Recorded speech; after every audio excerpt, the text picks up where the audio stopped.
j'étais aux États-Unis et je parlais sur ce sujet avec un petit groupe de personnes qui semblaient ignorer complètement que l'Afrique se trouvait dans la Bible. Et je leur demande comme ça, je leur dis, mais est-ce que vous savez où se trouvait le jardin d'Éden, par exemple? Alors, il y a les Américains qui lèvent le doigt et disent, oui, il y avait le Tigre, le fleuve, l'Euphrate aussi. Le jardin d'Éden se trouvait en Irak. Hein, aujourd'hui, beaucoup de gens pensent que le jardin d'Éden se trouve en Irak. Je me suis retenu d'ailleurs de leur demander quelle impression ça faisait de bombarder le jardin d'Éden.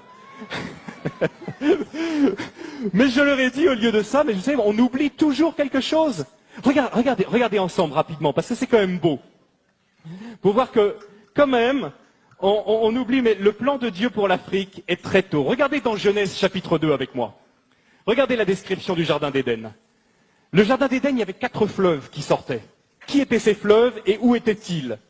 Du pays d'Éden, chapitre 2, Genèse, chapitre 2, verset 10. Du pays d'Éden sortait un fleuve qui arrosait le jardin, et de là, il se divisait en 4 bras. Le premier, c'est le Pishon. Il contourne tout le pays de Havila, au sol gorgé d'or et excellente qualité. Le deuxième fleuve s'appelait Gihon. Il parcourt toute l'Éthiopie, ou dans certaines versions, le pays de Couche. Et le troisième fleuve, c'est celui qui coule à l'orient de la Syrie, c'est le Tigre. Et le 4e fleuve, c'est l'Euphrate. Regardez, la Mésopotamie, l'Irak, le pays de Havila, qui est probablement vers la Somalie, et tout le pays de l'Éthiopie. Le jardin d'Éden, c'était pas le jardin qui est derrière la cour de la maison. Hein. Le jardin d'Éden, c'est un jardin immense qui couvrait plusieurs pays, dont l'Éthiopie. Quels sont les noms qu'on donne à l'Afrique dans la Bible? Les noms qu'on donne à l'Afrique, ce sont Couche, qui veut dire Éthiopie, Mitzraïm, qui veut dire l'Égypte, et Put, qui veut dire la Libye actuelle, la Cyrénaïque. Au temps biblique, et jusqu'à une époque, jusqu'à peu près au 4-5e siècle après Jésus-Christ, ces 3 régions qui couvraient toute l'Égypte, la Libye, le Soudan, l'Éthiopie, toute la corne de l'Afrique, regroupaient probablement 80% de toute la population du continent qui était très peu peuplée.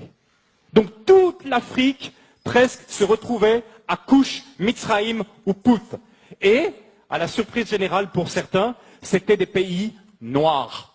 À l'époque, c'était des pays noirs. Vous savez, souvent, quand on pense à l'Égypte, on ne pense pas à l'Égypte comme un pays noir, n'est-ce pas? Hein, on a eu même, quand on est dans les années 50, 60, les péplums sur l'Égypte. Comment elle est, Cléopâtre? C'est Elizabeth Taylor. Elle est toute blanche. Mais la réalité, c'est complètement différent.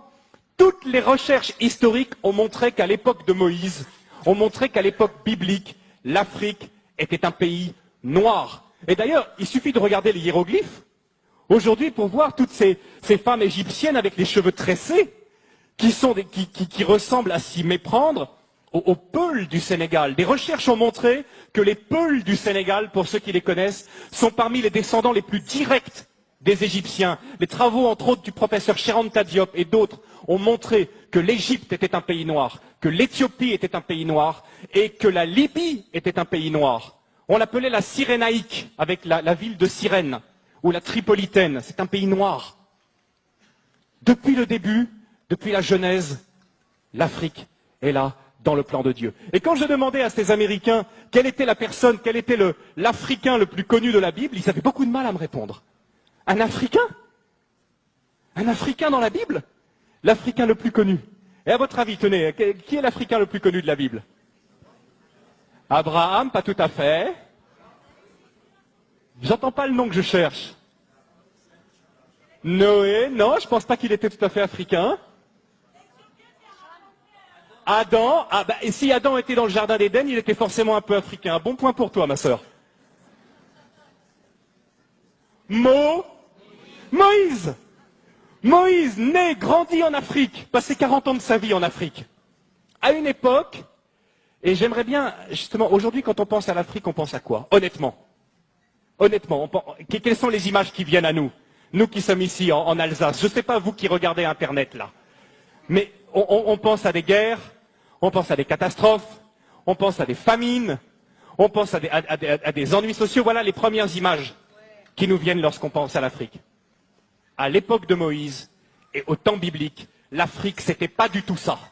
D'abord, l'Égypte était la première puissance économique du monde. Est-ce que vous savez que pendant plus de 1000 ans, c'est l'Égypte qui a nourri tout le bassin méditerranéen par son blé? L'Égypte possède un cadeau de Dieu extraordinaire qui s'appelle le Nil, qui est probablement le fleuve le plus extraordinaire du monde, un fleuve qui vient du lac Victoria au Kenya, qui coule dans un delta. Qui donne la possibilité de faire du jardinage de façon extraordinaire. Le Nil, c'est un cadeau de Dieu. Le Nil, c'est ce qui permet à l'Égypte d'avoir toujours été riche. Et quelque chose de très intéressant aussi, ce sont les Égyptiens qui ont inventé le jardinage. Les pastèques que nous mangeons en été, ce sont les Égyptiens qui l'ont cultivé les premiers. À l'époque, l'Égypte était la première puissance économique du monde. Aujourd'hui, l'Afrique est la dernière puissance économique en tant que continent. Mais il n'en a pas toujours été de même. Ce qui se passe aussi, c'est que l'Afrique était la première puissance militaire à l'époque. Si l'armée de Pharaon, l'armée éthiopienne, tenez, quelle est la plus grande armée qui est mentionnée dans l'Ancien Testament? C'est quelle armée? Une armée de combien? C'est une armée d'1 million de personnes qui est l'armée du roi d'Éthiopie. À l'époque, l'Afrique était une puissance militaire qui faisait trembler. À l'époque aussi, l'Afrique, nous dit la Bible, Moïse a été élevé dans toute la sagesse des Égyptiens. L'Afrique dominait le monde également par ses connaissances scientifiques. C'était de l'Afrique que venait toute la connaissance. Les Égyptiens ont été les premiers astronomes, ont été les premiers à jeter les bases de nos sciences modernes. Venait également de l'Afrique. C'était aussi une époque où l'Afrique accueillait les réfugiés. Aujourd'hui, on pense que l'Afrique, c'est le pays qui envoie plutôt des réfugiés. Mais à l'époque, l'Afrique accueillait les réfugiés. Est-ce que lorsque vous lisez la Genèse, lorsque vous lisez même à peu près tout l'Ancien Testament, vous voyez que toujours le peuple de Dieu a été tenté et l'a fait à certains moments d'aller se réfugier en Égypte, en Afrique. C'est là qu'ils trouvaient le repos. Et le Seigneur a dû leur apprendre difficilement au travers de toute l'Exode à ne plus compter sur cette grande puissance mondiale. Et si Dieu a humilié l'Égypte, il n'a pas humilié un pays faible, mais il a humilié un pays qui était la première puissance mondiale. Comme aujourd'hui, si Dieu choisissait d'humilier une nation puissante, il choisirait probablement d'humilier ou les États-Unis ou l'Europe, qui nous glorifions de notre technologie, de notre puissance, de notre force militaire. Donc Dieu a dû apprendre à son peuple à ne pas compter, à ne pas dépendre de la puissance des hommes, mais à compter seulement sur sa puissance. Quelque chose de très important que souvent on ne connaît pas, c'est que lorsque la reine de Saba était une reine africaine. Amen. Je ne sais pas si vous le savez, c'était une reine noire, c'était une reine africaine. Et les Éthiopiens, aujourd'hui, basés aussi sur des recherches intéressantes, montrent que probablement la reine de Saba était la reine de tout le royaume d'Éthiopie à l'époque. Elle était allée chercher la sagesse auprès de Salomon. Et que dit aujourd'hui l'Église là-bas en Éthiopie? L'Église, dans sa tradition, dit que Salomon et la reine de Saba ont eu un enfant, que cet enfant est devenu Ménélik Ier, le premier empereur d'Éthiopie, qui a été la plus longue dynastie du monde jusqu'à la chute de l'empereur Haïlé Sélassié dans les années 70, qu'on appelait le Négus. Et sa filiation remontait à Salomon lui-même. Salomon lui-même, Ménélik, le Négus. Dieu a toujours pris soin.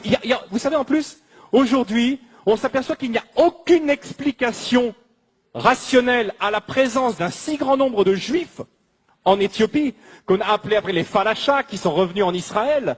Christian connaît bien cette histoire. Il n'y a pas d'autre explication que le fait que, depuis les temps de l'Antiquité, les Juifs étaient présents en Éthiopie.